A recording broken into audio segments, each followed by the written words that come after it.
Eagleman qui dit: «La baisse des taux ne présage pas toujours d'une baisse des marchés, c'est 50 le cas à peu près». Alors je suis pas d'accord. Il y a en effet des cas où ce qu'on appelle la théorie du soft landing, où en effet la baisse des taux et le pivot ne présagent pas impérativement et sûr à 100 une baisse importante sur les marchés financiers. Néanmoins, je vais quand même repartager des chiffres parce que j'aime bien le faire quand même. En général, et c'est pas 50 des cas, c'est bien plus que ça, on est quand même sur quelque chose et sur un scénario qui est quand même assez baissier, hein, sur les marchés financiers et partout ailleurs.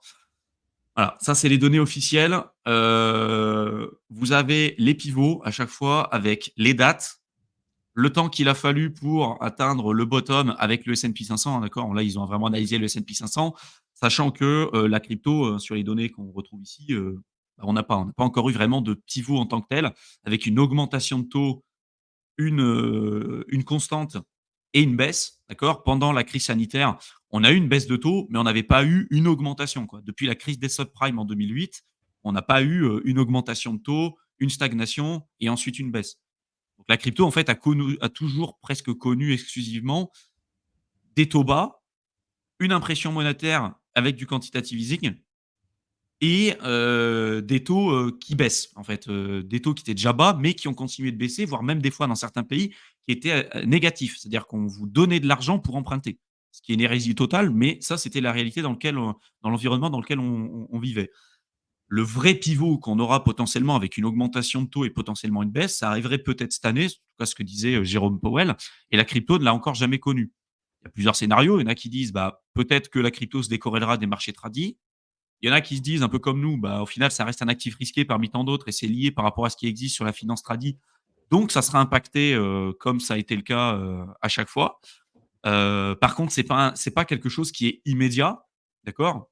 Ça peut avoir un impact sur le prix, mais c'est pas immédiat et tout de suite que ça va entraîner, une baisse. Ça peut prendre plusieurs semaines, voire plusieurs mois pour se disséminer, en fait, dans l'économie et il y a eu des contre-exemples qui montrent que, quand il y a eu un pivot, c'est pas, forcément toujours synonyme de baisse, mais ça reste quand même relativement rare et en général, bah, on observe quand même des baisses, qui sont assez significatives, quoi. Sur les précédents, événements historiques, il y a quand même eu en moyenne 28 de baisse sur les marchés financiers sur le S&P 500, avec 14 mois quand même entre le moment où il y a eu le pivot et le moment où on a atteint le bottom.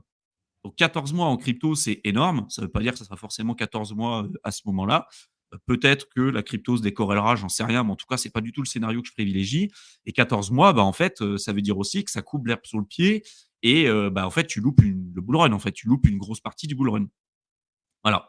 C'est peut-être pour ça aussi que nous, on vous dit avec Mickaël et tu me diras après Théo ce que tu en penses aussi, mais qu'on vous dit que, heu, si on commence à avoir une baisse de taux, par exemple, là, sur le dernier trimestre, de cette année, ça ne veut pas dire qu'il y aura une baisse immédiate et tout de suite et une réaction immédiate sur les marchés financiers. Sans doute qu'il y aura une hausse à un moment donné, hem, mais peut-être qu'on aura un cycle plus court et peut-être un top qui arriverait sur janvier, février et mars de l'année prochaine, au lieu qu'on ait une continuation sur la fin de l'année. Ou peut-être que ça continuera sur la fin de l'année aussi, hein, je peux me tromper. Mais en tout cas, de dire que le pivot, s'il y a eu 50 des cas où, au final ça a pas eu d'impact et il y a eu le soft landing, donc au fait aucun impact sur les marchés financiers et que ça a continué tel quel, pour moi c'est faux, c'est factuellement faux. Les données montrent aujourd'hui que ça a quand même plutôt eu généralement des effets, quand même, assez négatifs et voilà. Ce qu'on va voir sur la crypto, on l'a encore jamais vécu en tant que tel. Mais quand on regarde les événements historiques, je vois absolument pas un scénario où je me dis: «Tiens, la crypto sera pas impactée, quoi». Qu'elle se décorrélera ou qu'il y aura aucun problème ou que le S&P 500 baisse, que le Nasdaq baisse, que le Dow Jones baisse, que tout baisse, sauf la crypto, quoi. Ça, c'est vraiment un scénario auquel je ne crois absolument pas. Je sais pas Mmh, ce que tout à tu fait. en penses? Ouais, non, mais c'est clair et en plus, il faut voir aussi, que la hausse des taux alors oui, enfin la baisse des taux plutôt, on se dit: «C'est bon, l'argent facile, enfin l'argent, un peu moins cher revient sur le marché».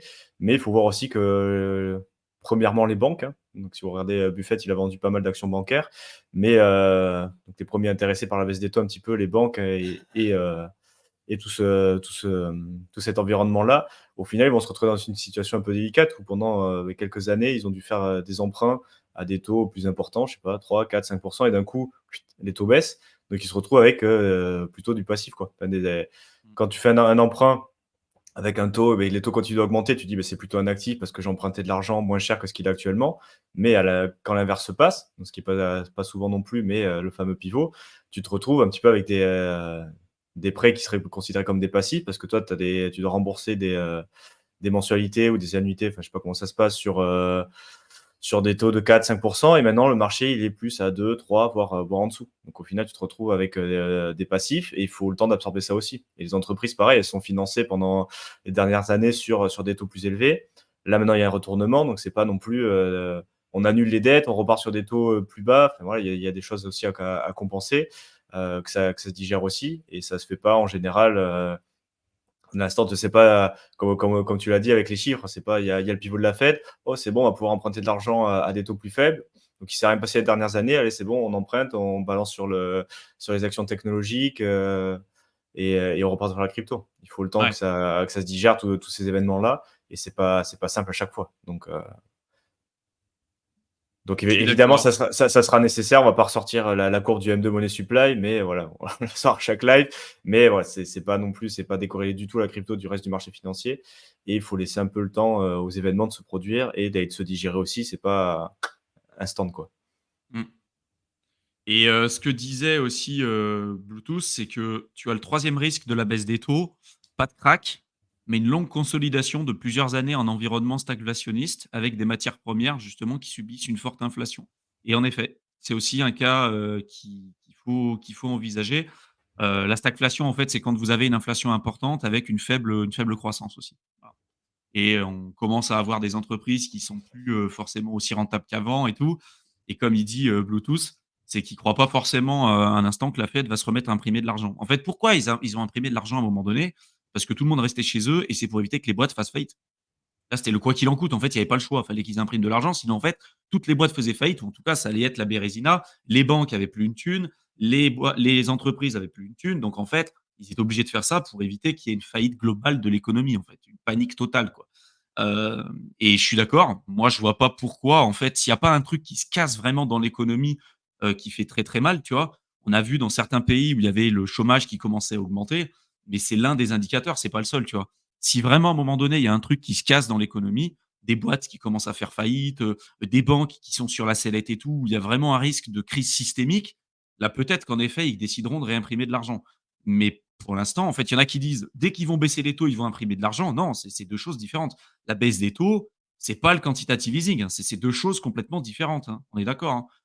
C'est, le fait de baisser des taux, le poids de la dette, parce qu'en fait, beaucoup de pays ont des taux empruntés à des taux variables. Donc en fait, si tu augmentes les taux, le poids de la dette est plus important pour beaucoup de boîtes et même aussi pour des particuliers qui ont emprunté à taux variable. C'est ça que ça veut dire. Donc si à un moment donné, et que l'argent coûte plus cher, si tu empruntes à 5,5, il faut que tu arrives à tu vas emprunter à 5, tu vas pas le placer à 2, ça a aucun intérêt. Si par contre, tu l'empruntes à 0,5 pour le placer même à 2 de rendement, bah, c'est rentable, donc tu vas emprunter. Donc tu vas faire fonctionner le système de la dette et ça va être rentable pour toi.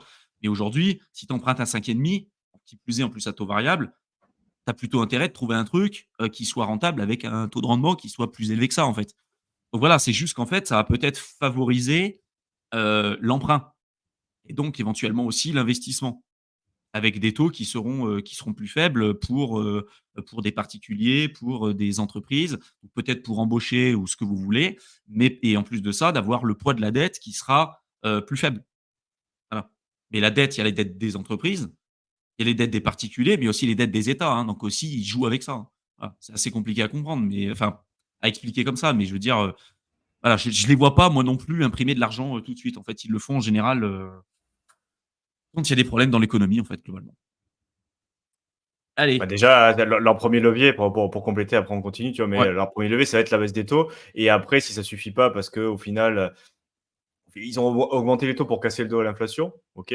Donc là, bon, ben ça, ils estiment qu'ils n'ont pas encore, parce que sinon ils auraient déjà fait le pivot, ils n'ont pas encore tout à fait atteint leur but, parce que sinon ils auraient déjà fait le pivot. Mais après, le problème, c'est que, en augmentant les taux, tout ce que tu as dit, problème de financement pour les entreprises, moins de liquidité, donc potentiellement, baisse de l'activité, augmentation du chômage, tous les trucs, et au bout d'un moment, ben il va peut-être falloir stimuler l'activité. Donc leur premier levier, ça sera la baisse des taux pour remettre un petit peu de l'argent un peu moins cher. Et ça serait qu'en deuxième recours, s'ils voient que ça vraiment, du coup, la tendance est bien inversée, alors il n'y a plus du tout d'inflation, mais ça vient qu'il y a plus du tout d'activité, que les gens achètent plus parce qu'ils sont au chômage, parce que, et beh, là, ils repartiront peut-être sur des stimulus checks, des trucs comme ça. Mais pour l'instant, on Ouais. n'en est pas encore là. Donc ça Mmh. sera des trucs par étapes et pas ça sera pas tout d'un coup, c'est pas baisse des taux à 0 plus quantitative easing, Bah plus, non, c'est pas là c'est après pas ça non, c'est à c'est chaque clair. fois, ils ont pas tellement de manettes, donc ils les utilisent avec, parcimonie, et ils tardent un peu à réagir à chaque fois en plus, donc